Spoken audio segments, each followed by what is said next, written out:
So I want you to imagine, you're looking at this screen right now. I was walking through those corridors. That's where I was, amongst those people. I was there. I saw it with my own eyes. I smelt it. I heard it. I felt it. I held their hands.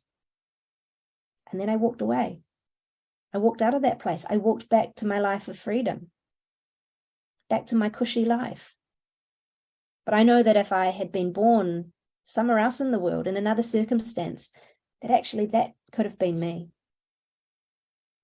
And it was then that I started to understand that I had become too comfortable.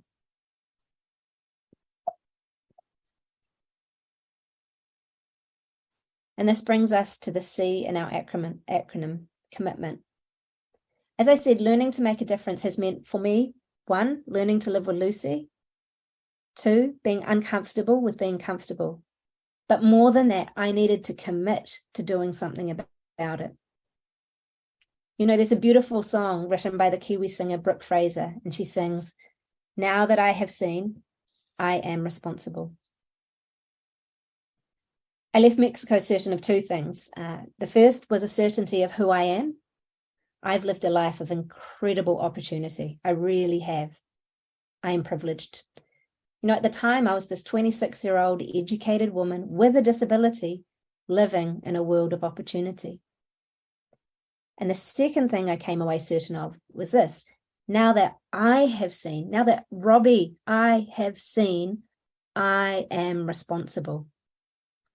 Doing things differently wasn't my choice anymore. It was actually my responsibility. And I knew that in my heart, simply documenting the problem and the human rights violations was important, but it wasn't enough. It was my responsibility to commit to being an active part of the solution. So upon my return to Aotearoa, I started talking to my friends about what I had witnessed. And together we agreed there was no way we could continue with the status quo, knowing what we now knew. And so the Lucy Foundation was born, named after the one and the only Lucy Legg. You see, globally, one of the greatest challenges disabled people experience is being included in and contributing to their communities. So ableism, capitalism, industrialism, these are all ideologies that deem me as a disabled person as less than productive than a non-disabled person, a little less than human. So you recall me earlier telling you about my work at the Donald Beasley Institute. And our project, yes, it's a bit of a mouthful to say, but what it means is I have the privilege of leading a team of disabled researchers who investigate human rights violations experienced by the New Zealand disability community. And we've honestly, over the last 5 years, probably interviewed 300-400 disabled people about their experiences of human rights in our country. And I can tell you that they too experience a myriad of serious human rights violations every day. We know that, for example, people with learning disabilities have a 20-year shorter life expectancy than the rest of the population.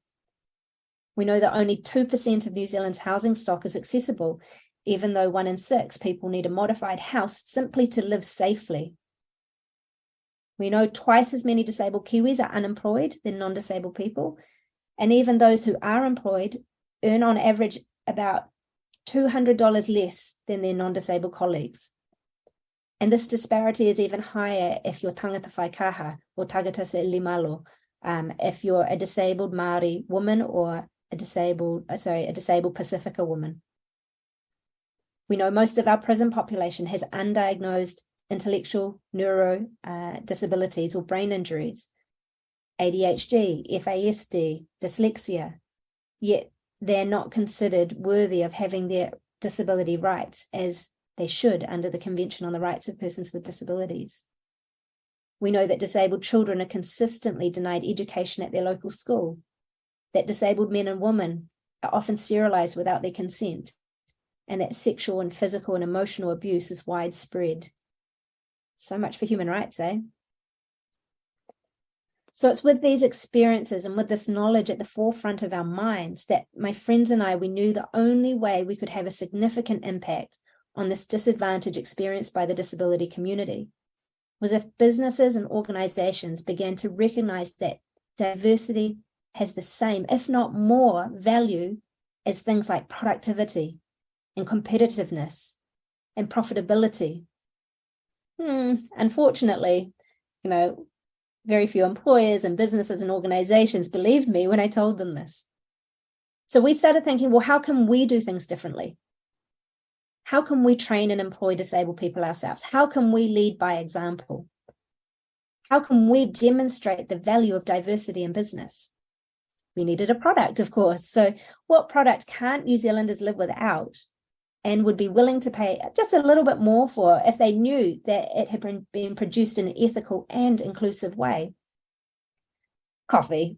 To cut a long story short, coffee. Now, I'm sure many of you, like me, drink far more coffee than we should. And, while I actively seek out organic and fair trade brands, unfortunately, neither of these amazing initiatives prioritize disabled people. And I find this really problematic because the disability community is the largest and most marginalized in the world. In fact, it's the only minority group in the world that you can be forced to join at any time, at any point in time, with absolutely no say in the matter. So it's 2014.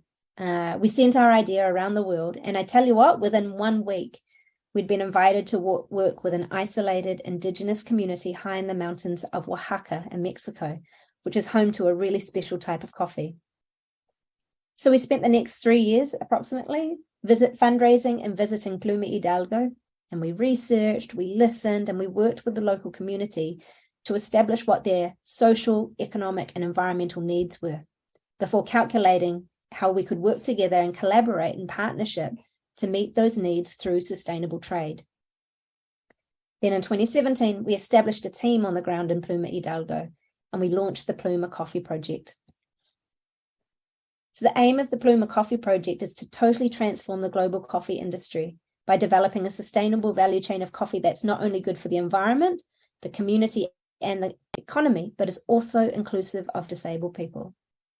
So we do this using a twin track approach, as you see on the screen. So track 1 workshops are run by local agricultural experts and our team, and they're focused on the production of coffee and the environment, regeneration. So the workshops are open to the whole community. Sometimes they're specifically targeted at local women, but they're designed in a way that means anyone of any ability, any age, any gender, any background can participate in a full and meaningful way. But we also know that there's members of the community who will need a little bit more unique support to achieve their goals. So track 2 workshops, on the other hand, are designed to support disabled community members into training and employment and the realization of their human rights. So through these workshops, we support disabled people to set their own goals and then create opportunities within the local coffee industry to achieve those goals. We then employ the disabled team members and their whānau to process Pluma coffee beans. The coffee is then purchased by our value chain and imported into Aotearoa by another disability-led company. And once the coffee's been roasted, it's sent to our own coffee education and dispatch centre in Kirikiriroa, Hamilton. So in Kirikiriroa, Hamilton, we then have a whole team of people with different disabilities, including 4 young people with learning disabilities, who are paid a living wage plus to go into businesses, organisations and markets to sell our inclusive coffee, as well as pack and post to customers who order it online. So in short, the more coffee we sell, the more training and employment opportunities there are for disabled people, locally and abroad. So together with our partners, we've created what is believed to be the world's very first totally disability inclusive value chain of coffee, from the farmer in Mexico all the way to the consumer here in Aotearoa.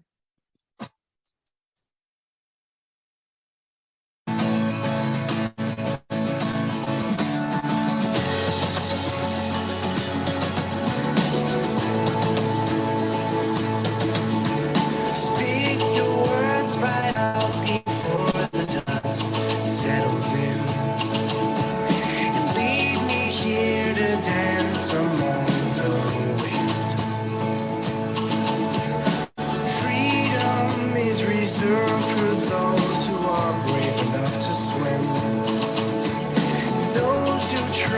may die along the rim.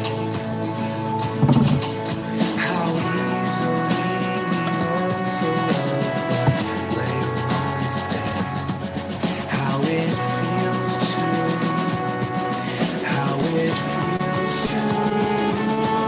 shed a light on, shed a light on, shed a light on, let me see.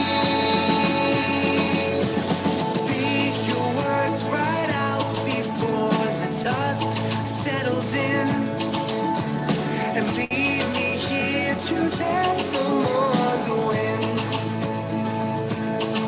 Well, I've seen it before, and I know how it was, so don't try to say that I don't. How easily we learn to love, but lay alone instead. How it feels to From Mexico to New Zealand.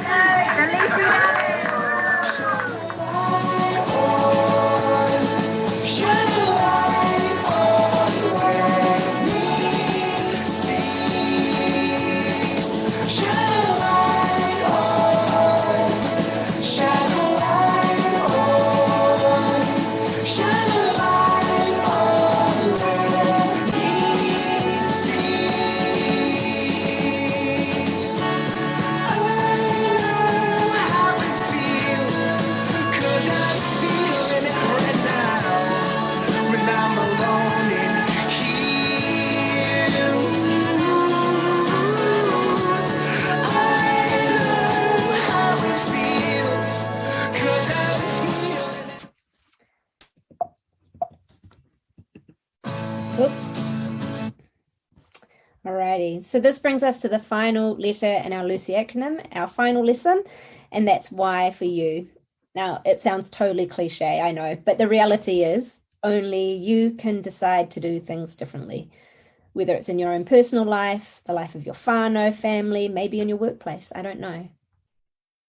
You remember the story I began this presentation with about the monkeys, right? So what was left was this group of monkeys that, without having ever been sprayed with ice cold water, had created a culture whereby any monkey who attempted to climb that ladder and do things differently was beaten up, just because that's how things had always been done. One of the greatest things I've learned in any language that you speak is it's just how things are done around here is one of the most dangerous phrases in existence. You know, if I have any hope of building a better future for all people, doing things the same way they've always been done simply will not work. It just won't. And, we're living in a period of history that is absolutely ripe for doing things differently. I just think if I told my great-grandmother that in 2022, the world's largest taxi company owned no taxis, Uber, what do you think she would have said?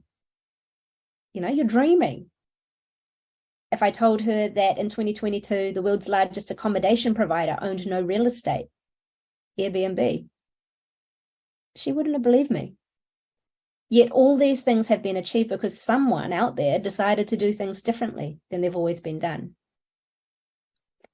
So just in closing today, I've shared my life journey with you as a woman, as a disabled person, as a social entrepreneur. And as you've heard, it hasn't always been easy for me. But through some tough life lessons, I and my entire team at the Lucy Foundation, know that we've managed to create a positive change by doing things differently. And so for me, this has meant learning to live with Lucy and embracing all of me. Learning to draw on what the world sees as my weakness, tells me is my weakness, and celebrate it as my strength. Just because you can see my Lucy leg, it actually doesn't make me any different from anyone in this meeting today. Because everyone, okay, my experience is a little bit different, but everyone lives with disability of some sort. Everyone lives with Lucy. It doesn't actually matter whether you're a resident in a facility for disabled people in Mexico City, a coffee farmer in Plume Hidalgo, or that you work in the education sector here in New Zealand.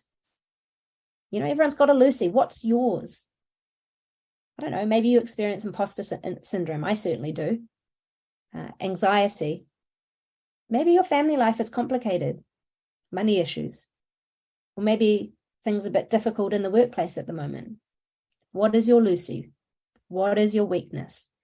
And how are you going to turn your weakness into your strength? How will you use that strength to then do things differently?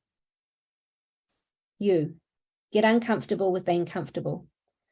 Now, I've heard it said that great things never come from a comfort zone, and that discomfort is actually a prerequisite of growth and success. You know, you can either be comfortable in your job, in your life, in your family, and remain as you are where you are, or you can become uncomfortable and grow. You know, like I shared with you, for many, many years, I chased this peace-building dream. And, you know, it is worthy and it is an admirable dream. And I'm still deeply passionate about peace building. But the dream on its own failed to recognize that I was actually already part of a community that was experiencing disproportionate disadvantage and injustice in my own backyard, as well as around the world. And it was only when I chose to confront and embrace discomfort did I actually begin to grow and flourish and be able to create real change. So like me, you too have a choice between comfort and discomfort. And I totally encourage you to choose the latter. C, commit to taking action.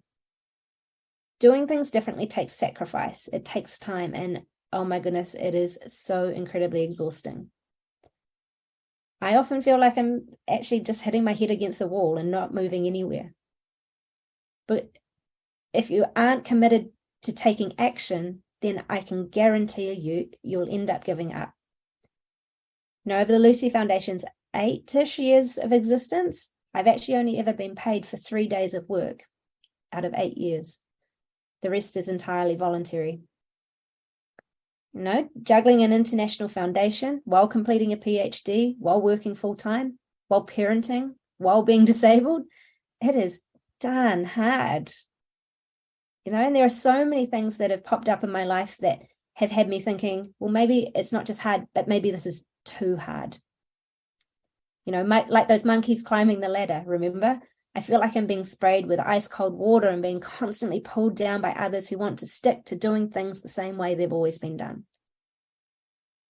But for me, doing things differently has meant committed to speaking up, despite the risks, despite the challenges and those metaphorical ice cold water sprays and beatings.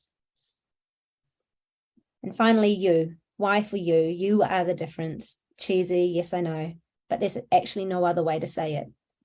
Only you can decide to learn to live with Lucy. Only you can get uncomfortable with being comfortable. And only you can commit to doing something about it.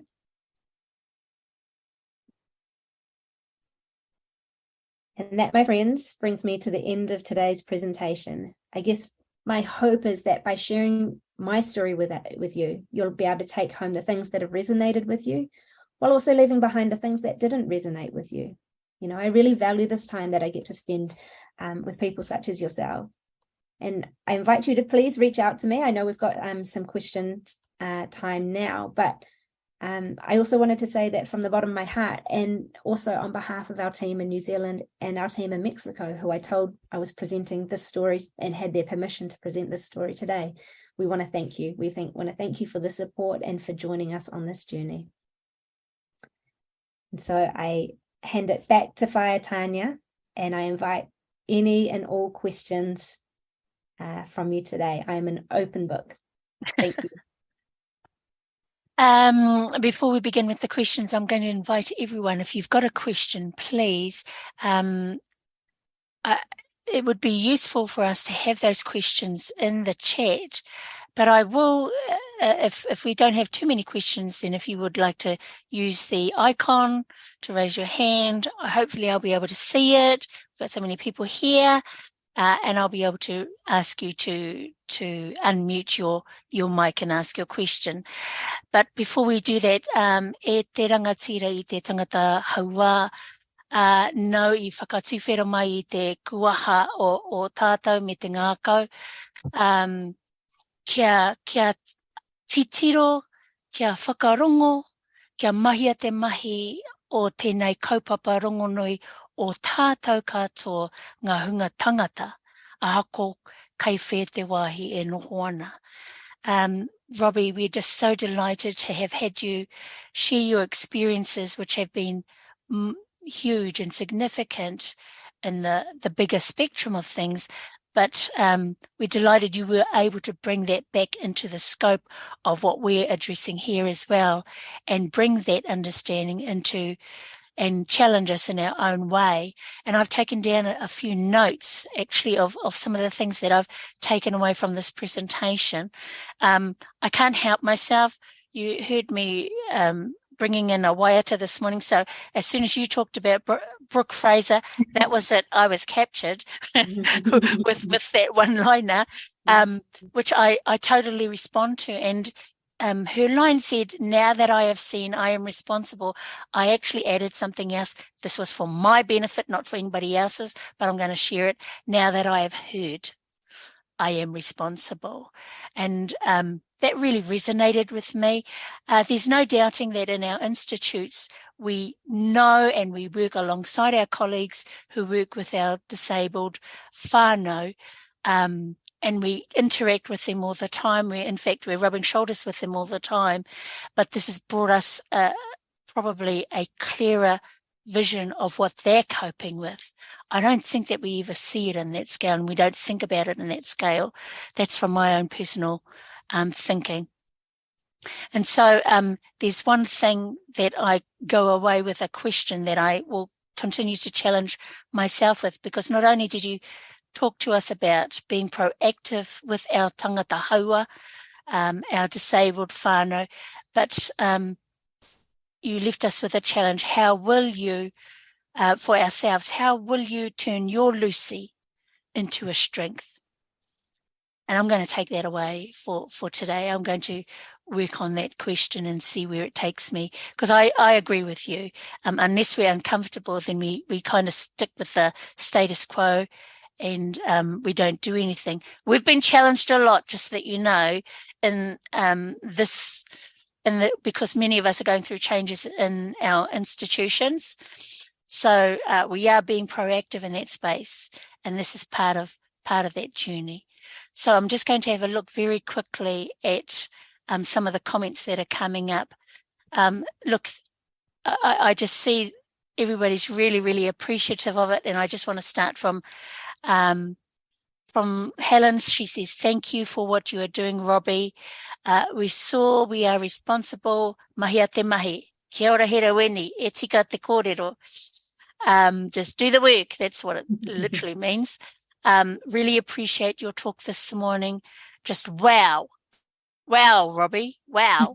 What an amazing journey. Thanks so much for sharing your story with us today. I'm now officially a Lucy Foundation fan. Boom. Just like that. I love Lucy. You're awesome, Robbie. Wahine toa. Thank you, Robbie. I'm trying to find some questions. Powerful message. Thank you for sharing. Very thoughtful, thought-provoking. Nobody wants to ask a question. Thank you for sharing. Thank you, Debs, for putting the link up there for the Lucy Foundation. For those of you who don't know, and I'm sure Robbie won't, I might embarrass her a little bit. Robbie went along and said that the honorarium that we would provide to her, she would prefer to go to the Lucy Foundation. So we will do that. We will, on your behalf, we will give what we are going to honour her with, our koha to her, and we will put it directly into the Lucy Foundation. Tautoko everyone's comments, so powerful and inspiring, inspirational. Having studied at universities in Aotearoa, what changes would you like? Here we go, here's a question. What changes would you like to see in tertiary education to increase its accessibility? And what role do you see learning advisors having in enabling that change? That's a really good question. I've actually I've been involved with the Disability Action Plan establishment throughout the different tertiary providers in New Zealand, with one university in particular, and so it's been a really insightful journey to be able to advise on that process from having disability expertise rather than being a disabled person at university and kind of fumbling my way through. I think tertiary education is an excellent place for people who identify as disabled. The problem is that because the community experiences disadvantage basically from the day they're born or become disabled, we don't see a lot of disabled people coming through into the tertiary level. There's very few disabled women with PhDs, even globally. There is a real absence, and this is because education has not lent itself to being an accessible, inclusive space, but that is absolutely changing. And so what we're seeing is a lot of younger people coming through, newer generations who are younger than me. And actually, university has been it has been the life-changing moment where they have gone from often really struggling with education to suddenly realizing that they can specialize, they can get the support they need, they can get the diagnoses they need, and all of a sudden this whole world, this whole community opens up to them. So I know many young disabled people who look back on their tertiary education days as being some of the most profoundly life-changing days of their lives, where they found themselves and they learned to embrace their Lucies, their whole selves. And it is the learning advisors who have supported that process.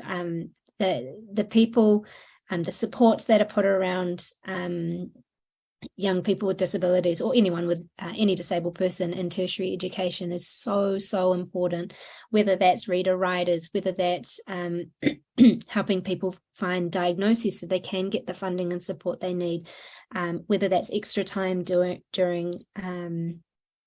exams. But also what I'm passionate about is ensuring that our ethics committees are inclusive of disabled people, that our research benefits disabled people, that we're encouraging people to, disabled or not, to look at the rights-based model of disability and apply it to whatever they're doing. If you're running a study in let's just say mathematics department, and you're inviting people to come through and participate, how are you going to reach your deaf communities and your deaf participants? How are you going to reach your blind communities? How are you going to reach people with learning disabilities so that they're represented in your samples as well? So it goes far beyond just learning advisors, but I'm really, really excited about where tertiary education is heading. And what I'm hearing is that it is one of the most inclusive spaces, maybe not traditionally in the past, but it is fast becoming one of the best spaces for disabled people to be growing and flourishing. And that really excites me. So do continue supporting your fellow learning advisors in their role to keep doing what they're doing, because it is life-changing. Kia ora, we've got another question from Sheree. She asks, and it keeps on moving up, if you could change one thing in the world about disability accessibility, what would it be and why? Oh, that's a big question. So for me, I'm really passionate about the rights model of disability. So if I had time, I would have gone into the different models of disability. We've got the moral model of disability that says that disability is a punishment. We've got the charity model that says that non-disabled people must use their privileges to help the poor disabled people. We've got the medical model that says that disability can be managed and fixed by medicine. But those models have been rejected by the disability community as not being life-affirming. Instead, we move to the social model, which says that disability is actually created by society, and the rights model, which is where we've shifted to now, is that it actually doesn't matter what I contribute to my community. It actually doesn't matter who I am, how much my needs cost. I am human, so therefore I have human rights. There is no, I have a right, you cannot take away someone's human rights just because of their needs or their life experiences. It celebrates disability as a natural variation of life. And so if I was to pinpoint one thing, and it's really, really hard, but it would be that everyone in the world is educated about the rights model of disability, that they understand that if you're human, you have human rights, and it's actually society's responsibility to implement those rights and justify the quality of that implementation. Because I reckon if you get it right for our most affected communities, and in New Zealand it might be, for example, our whānau haua, our wahine whaikaha, our disabled women from Māori, Pacifica communities, rainbow communities. If you get it right for them, you get it right for everyone else. So that would be my flag that I would wave. Thanks for the question, Cherie. Michaela asks, it really resonated when you mentioned the comment, "That's how it's always done." How do you address that comment, and how do you protect your wairua when coming up? For those who don't know what wairua is, it's your spirit, when coming up against that thought process and the many challenges. I don't always get it right. I often carry that, and I can take things quite personally. You know, we're talking about conversations around really, really quite tricky subjects, which we don't need to get in today. But, you know, when you're talking about things like eugenics, when you're talking about things like abortion, euthanasia, institutionalization, all of these things are really relevant to the disability community, and even things like vaccinations, you know, and how disabled people have been treated throughout the pandemic. I mean, there were things that came out, and this has been verified, that disabled people were asked to give up their right to healthcare or emergency services. And there's been letters published and sent out to disabled patients from GPs saying, basically, you have a less chance of surviving, so we're not going to put our resources into you. Sign this do not resuscitate order. Sign this piece of paper so that we know not to save you, so that we can save someone who has more chance at life. These are real things that are happening in our world today. And so when we read that as a community, it affects us deeply. It really, really does.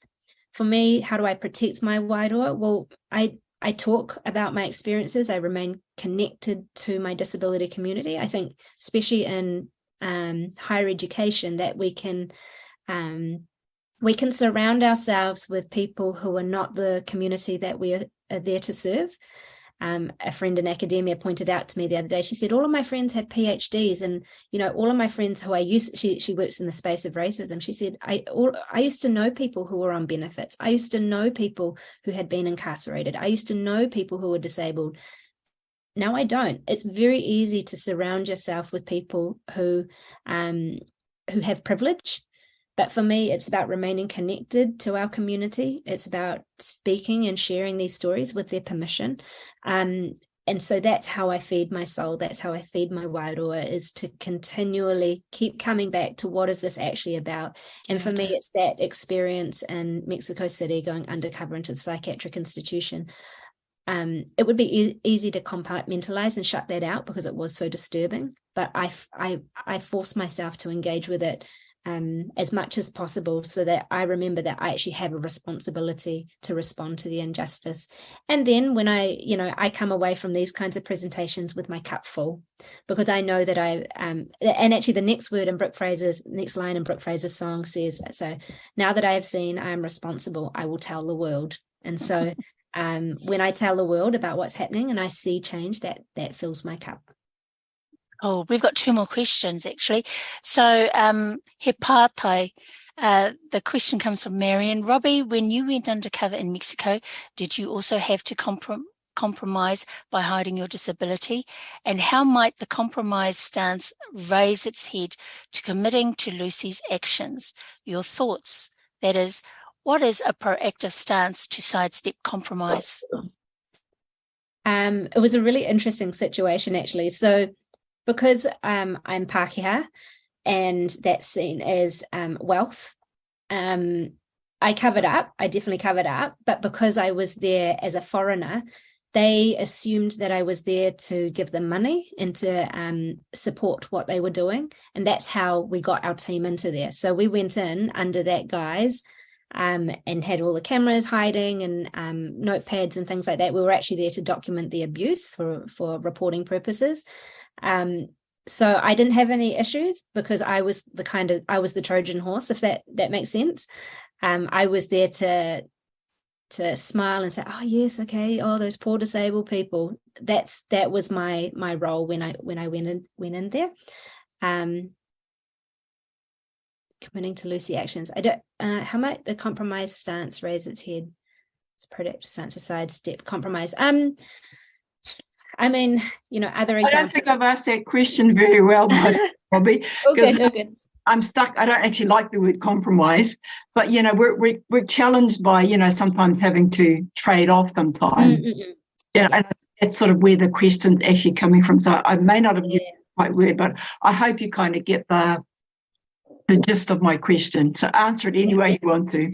Yeah. I think we're constantly looking for balance, especially, for example, with the Lucy Foundation, working with an Indigenous population in an isolated community in Mexico. For example, I'm very driven, in case you might not have picked up, I'm very driven. And so when we went there and I'm trying, it moves so slowly. And it took me quite a long time to realize that actually the way I wanted to do things was not the way to do things. And so it actually jeopardized the entire project to move at the speed and the outcomes and the return on investment tick boxes that I wanted. At points we almost lost the entire project because that's not how that community worked. They did business, they did community, they did work in a completely different way from what I understood. And so I actually had to humble myself. I had to step back and really ask myself, what is true partnership? So in that sense, we're really sticking to our guns about what it means to work with disabled people and what it means to work with Indigenous communities in true partnership. But there are also things that I do need to consider, like the fact that when we bring the coffee back here in New Zealand, there are laws and there are rules, and it feels like you're putting your round peg into the square hole. And sometimes we do need to consider profit margins. Sometimes we do need to consider capitalist values and competition in the market and things like that. And sometimes I do feel like I am forced to compromise on some of my internal values because we are in a system that doesn't lend itself to what we are doing. But I think that we still need to do it. It's just about balancing the pros and cons. Does this still align with the heart of what we're doing, and will this still positively impact the lives of disabled people?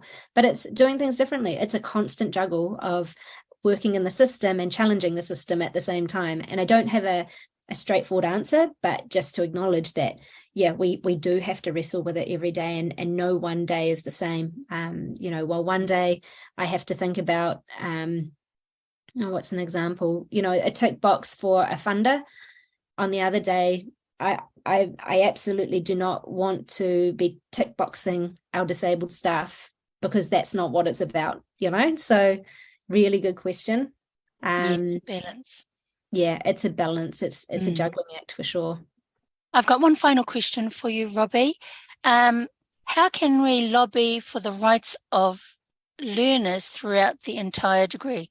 For example, the Nursing Council removes support for final year nursing students in their final exam. And that's coming from Angela. How can we lobby, I think, is the critical question. Yeah, so obviously disabled people we don't live in a vacuum. It's allies are super, super important because also, this work that disabled, and you'll find this with any community that has experienced marginalization, is that we're constantly called on to be the educators, to be the advocates, to be the ones pressing these issues. And I agree with that, but at the same time, we also need allies who don't live every day with health conditions and disabilities to also advocate on our behalf. But what it comes down to is asking disabled people, what do you want? What do you need? How can that be delivered that works for you? So it's all about people having choice and control about the supports and services they need. Now, I realize you can't give everything that everyone asks for. There are limits. We have limits in funding. There are limits, in physical environments, for example. But constantly checking in with the people who do need support and asking them, what is that you want? What is it that you need? And how can I help advocate for that? How can I have that conversation? Who can I talk to? Let me go do that so that you can focus on your assignment, your just existence and day to day. And yeah, the greatest thing is ask what people need, because I tell you, we've got an entire history of people telling us what we need. We've got a history of people deciding for us and speaking on our behalf. We actually know what we want. There's the kind of slogan for the disability community is nothing about us without us. So if it affects us, we should be leading the decisions. And sometimes we just need some hands and feet to do the running or the asking or the interpreting on our behalf. But we are capable of doing it ourselves, of decisions ourselves. Yeah. Tautoko. Well, thank you everybody for your questions, and thank you again, Robbie, for being with us. I'm so pleased that we were able to have you contribute your learnings, your great experience, and your suggestions and recommendations for us going forward as academic learning advisors, how we might ourselves impact on our beautiful tangata haua and in positive and meaningful ways. Well, whānau, this is the end of our keynote speaker. We are at 10 o'clock. We now can go off into our coffee lounge or wherever we would like to go. Just a reminder, enjoy the sessions in room 1, 2, and 3 or tahi rua toru. And just remember that we close with a student panel who will bring their voice. It's always great to close with the students that we've been talking to, that we've been talking about, and bring their voice into the mix, and to hear what they've got to say on our journey and their learning. Nā reira e te whānau, piki mai kake mai tēnei wā, tēnā tātou katoa. We'll see you later. Mauri ora.